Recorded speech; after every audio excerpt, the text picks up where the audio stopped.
Drama serial मुसाफात की नई episode बहुत ज़्यादा धमाका खेज होने वाली है। आने वाली एपिसोड में आप देखने वाले हैं कि रिमशा पे जो कयामत बरसनी थी वो तो बरस गई है। दानियाल ने निकाह तो कर लिया है। आने वाली एपिसोड में आप देखेंगे कि जो बाजिल होता है वो तो सिर्फ़ और सिर्फ रिमशा के हाथ से ही खाता है। आंटी के हाथों के बगैर वो कुछ नहीं खाता। तो अब जो रिमशा है वो तो बाजिल से भी हाथ खींच लेती है। वो बाजिल को खाना भी नहीं खिलाती और जो होती है नहीद बेगम उसे समझाने की कोशिश करती है कि बच्चा तुमसे बहुत ज़्यादा अटैच है।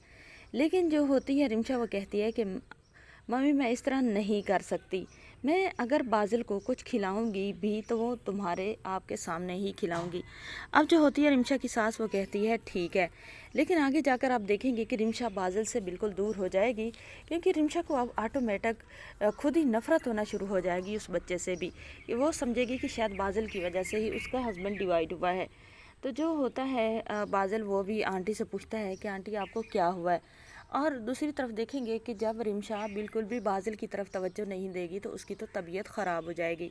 बाजिल की बहुत ज़्यादा तबीयत ख़राब हो जाएगी और सब कहेंगे रिमशा को कि रिमशा आप बाजिल पर तवज्जो दें, उस बच्चे का क्या कसूर है। मिनाहिल भी समझाने की कोशिश करेगी लेकिन रिमशा बिल्कुल भी बाजिल की तरफ तवज्जो नहीं देगी। तो अब जो माम होगी फिर दोबारा एक बार वो रिमशा पर इल्ज़ामात लगाने की कोशिश करेगी। वो कहेगी कि जब बाजिल की तबीयत ख़राब होगी तो रिमशा महम जो है वो कहेगी कि ये रिमशा ने ही मेरे बेटे को बीमार कर दिया है।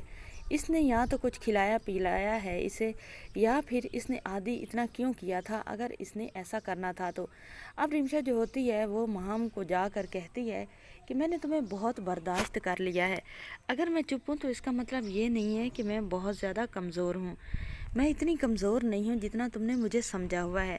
अब रिमशा जो होती है महम जो होती है वो रिमशा से कहती है कि आपको मेरे साथ बदतमीज़ी करने की ज़रूरत नहीं है, आपकी जितनी औकात है वो भी मैं समझती हूँ। अब रिमशा जो होती है वो तो महम पर हाथ उठा देती है और उसे मारती है, धक्का दे देती है। रिमशा ज़मीन पर महम ज़मीन पर गिर जाती है।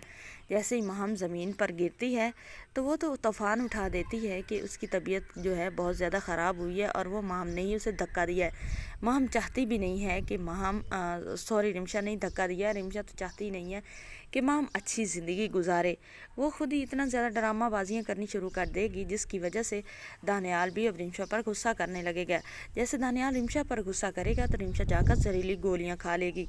आने वाली एपिसोड बहुत ज़्यादा इंटरेस्टिंग होने वाली है। क्या रिमशा जो है जहरीली गोलियाँ खाने के बाद बच पाएगी या नहीं, और दानियाल और महम की इस निकाह वाली बात को रिमशा एक्सेप्ट कर पाएगी या नहीं। आने वाली एपिसोड में आपको ये सब दिखाया जाएगा। चैनल पर नहीं तो वीडियो को लाइक शेयर, चैनल को सब्सक्राइब